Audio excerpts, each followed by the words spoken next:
Mesdames, Messieurs, ça a toujours été un plaisir pour nous de vous informer. À présent, les titres. Au sommaire de ce journal, dans un monde où les inégalités sociales persistent, les pays du Sud intensifient leurs efforts pour bâtir des systèmes de protection sociale plus inclusifs et durables. Marcel Ibinga, ministre gabonaise de la fonction publique et du renforcement des capacités, a effectué une visite de travail au Centre africain de management. Et Burnéa Academy du groupe Diamana a procédé au lancement du projet stage et de détection internationale. Les détails dans cette édition. Bienvenue dans cette nouvelle session d'actualité. À la une de cette édition, dans un monde où les inégalités sociales persistent, les pays du Sud intensifient leurs efforts pour bâtir des systèmes de protection sociale plus inclusifs et durables.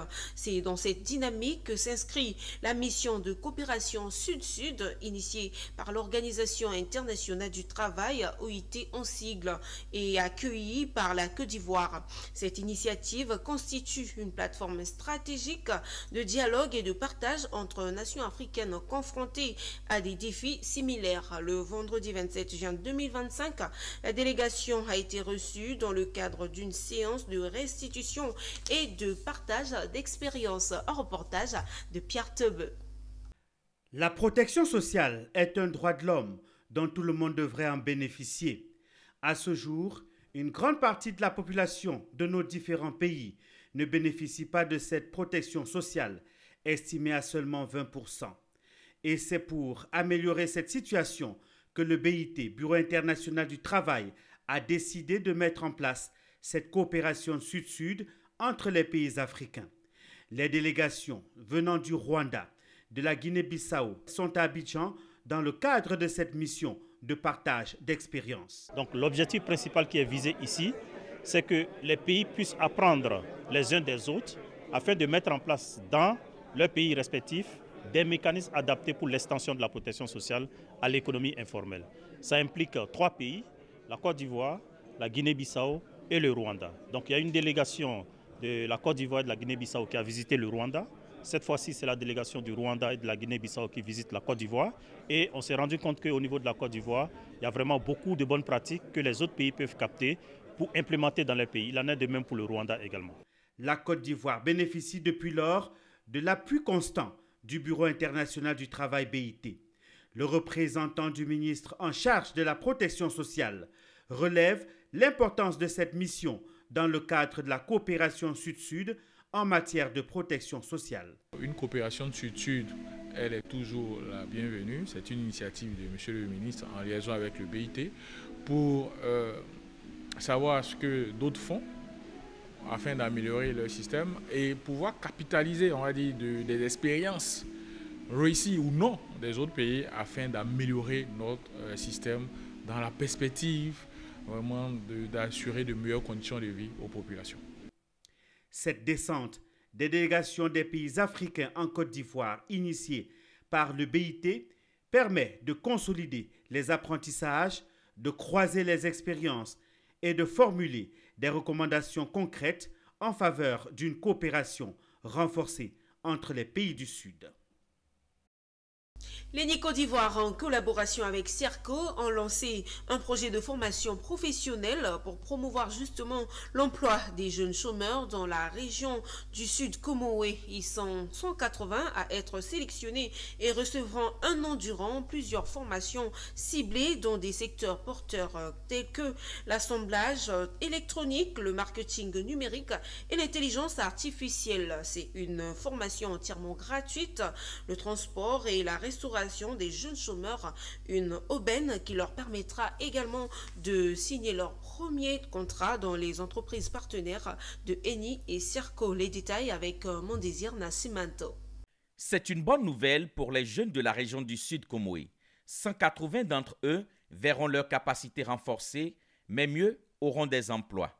L'initiative est de l'ENI Côte d'Ivoire et exécutée par CERCO, Centre international d'excellence pour l'enseignement supérieur et la recherche scientifique. À travers ce projet, les jeunes chômeurs, grâce à des formations ciblées dans des secteurs porteurs du pays, tels que l'assemblage électronique, le marketing numérique développeront leurs compétences professionnelles.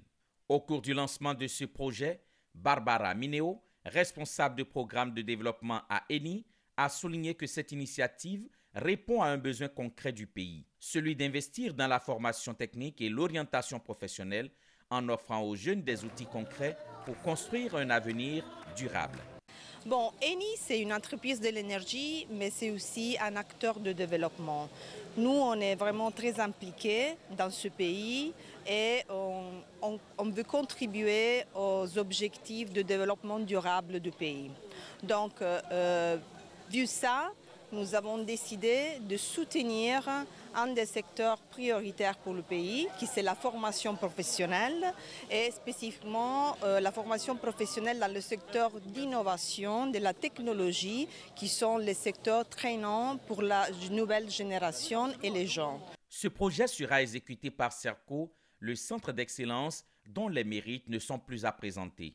Ces nouvelles technologies développées à CERCO offrent des opportunités croissantes pour combler le déficit d'emploi. En remettant les kits de formation avec ses partenaires aux jeunes, Dr Alain Capochichi, maître assistant en génie informatique au CAMES, par ailleurs président de CERCO, a invité la jeunesse à saisir l'opportunité qui vise à créer un camp pour l'innovation technologique, permettant ainsi à favoriser un boom socio-économique pour la Côte d'Ivoire et à l'Afrique de l'Ouest. Ils vont d'abord non seulement apprendre de l'informatique basique, des CL, PowerPoint et autres et tout. Ensuite, ils vont faire de la piscine, de l'apprentissage intensif au développement d'applications, au prototypage. Et ensuite, maintenant, ils vont être répartis en 3 compartiments. Un compartiment qui va concerner l'assemblage et la réparation, en situation d'usine bien entendu. Un compartiment qui va concerner le développement d'applications. Et après, ils vont faire le design et autres. Et une 3e partie qui concerne le marketing digital. L'ambition, c'est d'avoir un camp pour l'innovation. L'ambition, c'est vraiment de pouvoir donner la chance à tout jeune de pouvoir assembler, de créer des produits. Donc nous avons aujourd'hui la première étape que vous avez vue, l'étape de la formation des talents et de l'assemblage. Mais il y a d'autres étapes qui suivent après, comme le Fab Lab. L'initiative comprend également des activités d'orientation professionnelle dans certains établissements secondaires du Sud Comoé, identifiés en concertation avec le ministère de l'Éducation nationale et de l'alphabétisation. En actualité également, nous l'avons dit au sommaire, Marcel Ibinga, ministre gabonaise de la fonction publique et du renforcement des capacités, a effectué une visite de travail le vendredi 27 juin au Centre africain de management et de perfectionnement des cadres, COMPECI en sigle. La modernisation de l'administration gabonaise et l'ouverture prochaine d'un campus du COMPECI à Libreville étaient au centre des échanges entre la ministre et les responsables de l'institution. Elle a été reçue par le directeur général du COMPECI et ses collaborateurs. Les détails avec Ami Korobara. Marcel Ibinga, ministre gabonaise de la fonction publique et du renforcement des capacités, a été reçu ce vendredi 27 juin au siège du COMPECI à Abidjan. Objectif, explorer les pistes de collaboration avec l'institution dans le cadre de la réforme de l'administration gabonaise. La rencontre a également permis d'évoquer l'ouverture prochaine d'un campus du COMPECI à Libreville. Un projet stratégique qui vise à former les cadres de l'administration en Afrique centrale. L'objet de notre visite ici, c'est d'aller voir de façon détaillée quelles seront les modalités de l'accord de siège qui va avoir lieu au Gabon. Il faut que nous repassions quand même, nous fassions une revue de tout ça. Et ce que nous faisons aujourd'hui rentre en étroite ligne avec les vœux ou les souhaits du chef de l'État, Brice Clotaire Oligui Nguema, qui voudrait que nos écoles de formation diversifient leurs offres. Le Gabon souhaite ainsi s'appuyer sur l'expertise du COMPECI pour renforcer les capacités de ses agents publics, une mission en cohérence avec la vocation régionale de l'institution qui envisage de repositionner aussi bien en Afrique de l'Ouest qu'en Afrique centrale. Nous sommes donc engagés à faire en sorte que notre institution reprenne sa place au sein donc des institutions de formation en Afrique. Et nous sommes donc particulièrement engagés à faire tout pour que notre institution se repositionne aussi bien en Afrique de l'Ouest qu'en Afrique centrale, que partout ailleurs en Afrique. L'ouverture du campus à Libreville va permettre de rapprocher l'offre de formation des cas de l'Afrique centrale et cette visite marque une étape dans le renforcement de la coopération entre l'institution et le Gabon en matière de formation continue. Et Burneya Académie du groupe Diamana en Côte d'Ivoire a procédé le même vendredi 27 juin à Cocody au lancement du projet stage et de détection internationale du football initié par Rayo Vallecano. Objectif, offrir une formation technique et psychologique à des jeunes footballeurs de 13 à 23 ans. Une campagne qui va s'étendre du 9 août au 24 septembre dans 12 villes de la Côte d'Ivoire. Des propos recueillis par Eunice Bougou. Merci l'ensemble des journalistes, ceux qui sont déplacés pour nous honorer de leur présence, qui donc se chargeront donc de transmettre le message fidèlement à l'ensemble des parents et je vais dire à l'ensemble du monde footballistique ivoirien. D'abord, le projet, on va dire, Rayo Vallecano Football Stage et Détection a été pensé par Ebunia Academy, le docteur Diamana que je suis, en collaboration avec The Opportunity, une structure qui travaille dans l'intermédiation, la mise en relation, dont le PDG est M.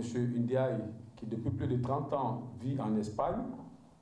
3 fois dans l'année, nous organisons des détections au profit de nos pensionnaires. Il faut d'entrée dire que Ebunia Academy est un stand de formation football qui allie sport et études, de la 6e en terminale, qui a donc les U12, U14, U15, U16 jusqu'à U20, qui donc, dans son approche de développement, a signé des partenariats avec les clubs européens de première division. Nous en avons 15 aujourd'hui. Chaque 3 mois, nous organisons une détection au profit de nos pensionnaires. La détection, simplement, c'est une approche footballistique qui permet de mettre des joueurs en situation de jeu en vue de démontrer leur potentialité footballistique pour se faire prendre par, on va dire, des recruteurs. Donc ces clubs-là envoyaient des agents recruteurs voir nos joueurs en situation de jeu. Chaque année, nous le faisons 3 fois. Donc nous subdivisons l'année scolaire sportive en 3 étapes. Premier trimestre, deuxième trimestre et le 3e trimestre. Donc Ebunia Academy a eu l'habitude de faire 3 détections par an. Du sport à la culture, en prélude de la 9e édition du festival Veleux, un panel a été initié par l'ONG.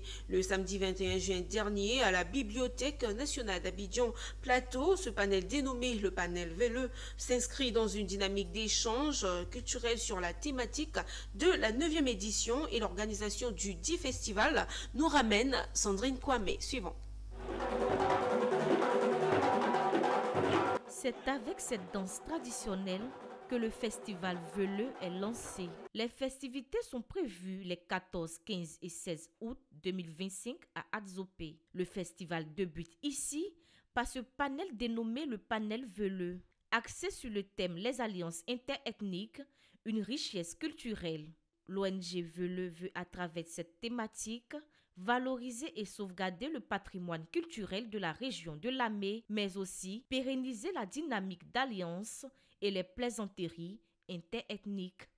Au titre de cette 9e édition, nous aurons en plus des actions sociales, entre autres une série, toutes les matinées, ce sont les dépistages gratuits d'hypertension artérielle et de diabète. Et cette année, on a ajouté l'électrocardiogramme pour permettre aux populations aussi de voir, de faire les analyses de leur cœur. Également, on va faire une rénovation d'école primaire. Donc, à Wabo, une école primaire qui n'a plus en fait de toit, il n'y a pas de cantine, il n'y a pas de latrine. Plusieurs activités meubleront ce festival Veleux, notamment la musique, la gastronomie et des jeux concours. On aura comme menu des concours culinaires, ce sont les hommes qui font la cuisine. Un concours de tresse et parures. Nous avons décidé de parrainer cet événement parce qu'il s'agit des alliances culturelles. Et comme vous le savez bien, la Côte d'Ivoire est un grand pays, une grande nation. Et les brassages culturels. Le festival Veleux, c'est notre bébé. C'est notre chose. Les alliances interethniques, c'est un acte de non-agression. Le festival Veleux est un festival qui met en avant la culture attiée. Le festival se veut être également un canal d'information et de partage des aspects culturels africains. On poursuit cette édition. Les membres de la Société coopérative des distributeurs et acheteurs du riz local ont tenu le lundi 25 juin la première assemblée générale ordinaire de leur organisation dans la région de Gbeke. Cette rencontre visait à faire le bilan de leurs activités et susciter l'intérêt des bailleurs de fonds dans leur quête de promotion du riz made in Côte d'Ivoire. Les détails dans cet élément commenté par Michel Brault.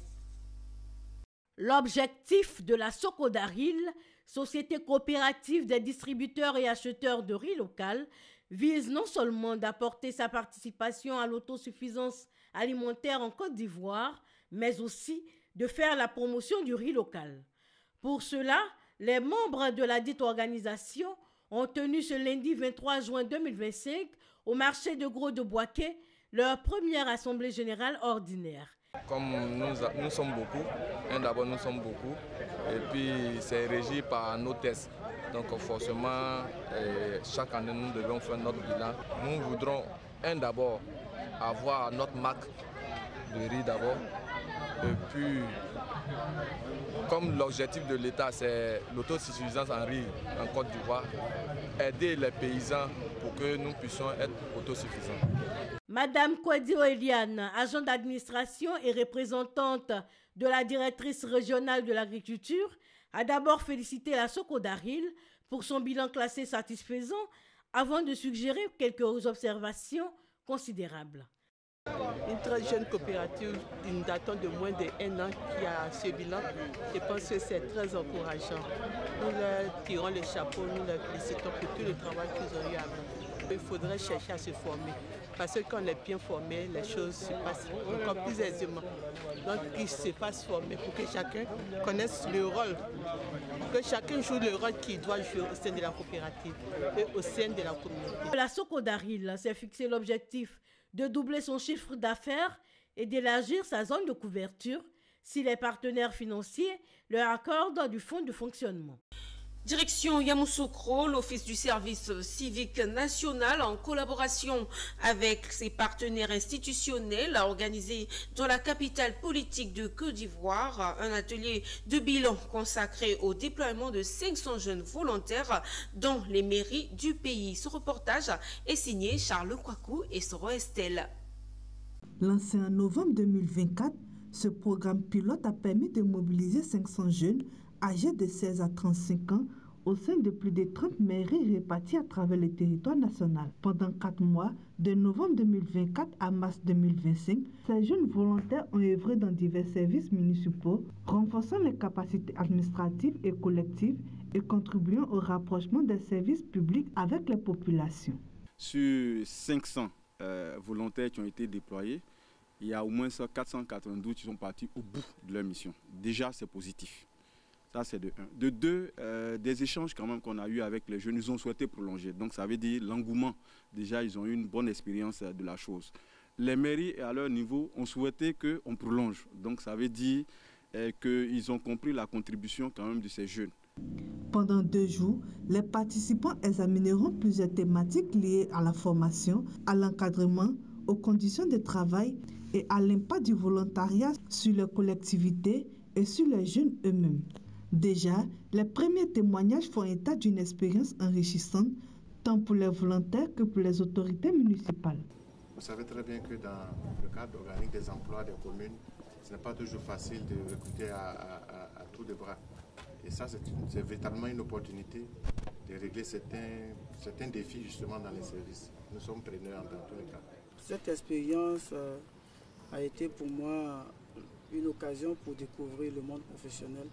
De cette rencontre, les recommandations formulées devraient permettre d'atteindre et de consolider ces dispositifs sur l'ensemble du territoire national avec le cadre des efforts continus de l'État ivoirien pour promouvoir l'engagement civique et l'insertion socio-professionnelle des jeunes.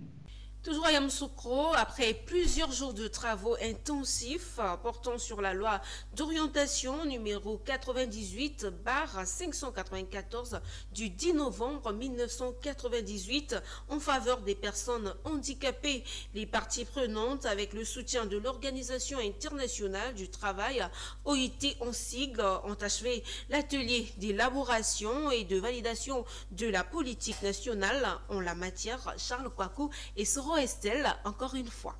Des résolutions importantes ont été adoptées dans le but d'améliorer significativement les conditions de vie des personnes en situation de handicap en Côte d'Ivoire. L'OIT a apporté son appui à cet atelier stratégique qui s'est structuré autour de plusieurs commissions thématiques, notamment la protection sociale et la promotion des droits, la santé, l'éducation et la formation, l'emploi, l'environnement et le cadre de vie, le cadre juridique et institutionnel.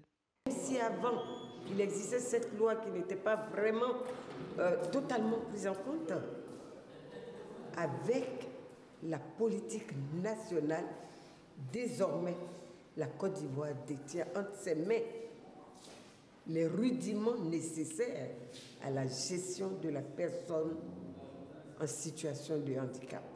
Les participants ont exprimé leur satisfaction quant à la qualité des échanges et à la portée des décisions prises. Nous nous réjouissons de la présence des experts, des organisations de personnes handicapées et toutes ces personnes-là ont contribué, n'est-ce pas, à élaborer ce document-là qui, je n'en doute pas, une fois qu'il sera finalisé, sera porté à la haute attention de M. Adama Kamara, le ministre de l'Emploi et de la Protection sociale, qui ne ménage aucun effort pour mettre en pratique la politique de protection sociale des vulnérabilités en général et des personnes handicapées en particulier. C'est une véritable satisfaction parce que nous avons eu à réfléchir sur toutes les thématiques qui concernent les personnes handicapées en ce qui concerne leur développement social, leur promotion à tous les niveaux. Voilà, de façon vraiment sectorielle, que ce soit l'éducation, la formation, l'emploi, en un mot, tout ce qui concerne les droits de l'homme. Cet atelier représente une avancée significative vers l'égalité des chances et l'amélioration des conditions de vie des personnes handicapées en Côte d'Ivoire. Voilà, c'est la fin de ce journal. Merci pour votre attention soutenue. On se donne rendez-vous à la prochaine édition, à la même heure et surtout avec le même plaisir. Au revoir.